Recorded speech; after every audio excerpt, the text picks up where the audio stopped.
മാനസിക രോഗി അല്ലെങ്കിൽ പിന്നെ ഞാൻ ഇതിനൊരു സൈക്കോളജിസ്റ്റിനെ കാണണം, ശരിയല്ലേ? പക്ഷെ അങ്ങനെയല്ല. നമ്മുടെ ജീവിതത്തിലെ പല സിറ്റുവേഷൻസിൽ നമുക്ക് പല തോട്ട്സ് വരാറുണ്ട്, പലതും നമ്മളെ അലട്ടാറുണ്ട്. ചിലപ്പോൾ ഉറക്കം കൊണ്ടുള്ള ബുദ്ധിമുട്ടായിരിക്കാം, ഉറക്കമില്ലായ്മ അല്ലെങ്കിൽ വിശപ്പില്ലായ്മ അല്ലെങ്കിൽ ഒരുപാട് ക്ഷീണം വരുന്നൊരവസ്ഥ. ചിലപ്പോൾ ഭയങ്കര ഭയം, നിരാശ, ആശങ്ക, ഒറ്റപ്പെടല്, ഒരു ബന്ധങ്ങളിലും ഒരു സമാധാനമില്ലായ്മ, ജീവിതത്തിലെ എല്ലാ തലങ്ങളിലും ഒരു തകർച്ച, ജീവൻ തന്നെ എന്തിനാണെന്ന് തോന്നിപ്പോകുന്ന ഒരവസ്ഥ, ജീവിതത്തിൽ എന്തിനാണ് എനിക്ക് ഈ ജീവിതത്തിന്റെ മീനിങ് എന്താണെന്ന് എനിക്ക് മനസ്സിലാവാത്തൊരവസ്ഥ.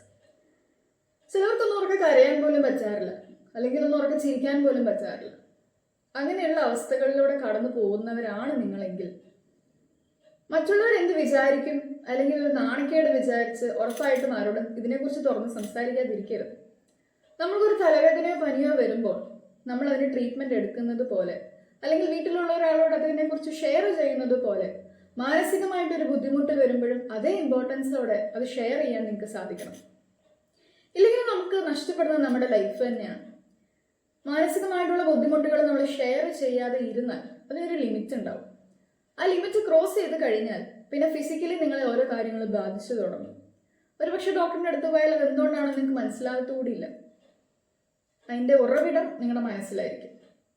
സോ നിങ്ങൾ ഏതെങ്കിലും ഒരു രീതിയിൽ ബുദ്ധിമുട്ട് അനുഭവിക്കുന്ന ഒരാളാണെങ്കിൽ ഈ പറഞ്ഞ കാര്യങ്ങളൊക്കെ ഡേ ടു ഡേ ലൈഫിൽ നിങ്ങൾക്കൊരു കാര്യം ചെയ്യാൻ പറ്റാതെ നിങ്ങളെ ബാധിക്കുന്നുണ്ടെന്ന് നിങ്ങൾക്ക് തോന്നുന്നുണ്ടെങ്കിൽ, അല്ലെങ്കിൽ നമുക്ക് ചുറ്റുമുള്ള ആരെങ്കിലും ബാധിക്കുന്നുണ്ടെന്ന് നിങ്ങൾക്ക് തോന്നിയാൽ ഒരാളോട് തുറന്ന് സംസാരിക്കാനുള്ള ധൈര്യം കാണിക്കുക, അല്ലെങ്കിൽ ഒരു പ്രൊഫഷണൽ സപ്പോർട്ട് എടുക്കുക.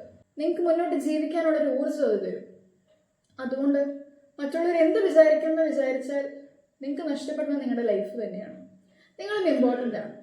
അതുകൊണ്ട് മുന്നോട്ട് വരിക, അതിനുള്ള ധൈര്യം കാണിക്കുക. Thank you.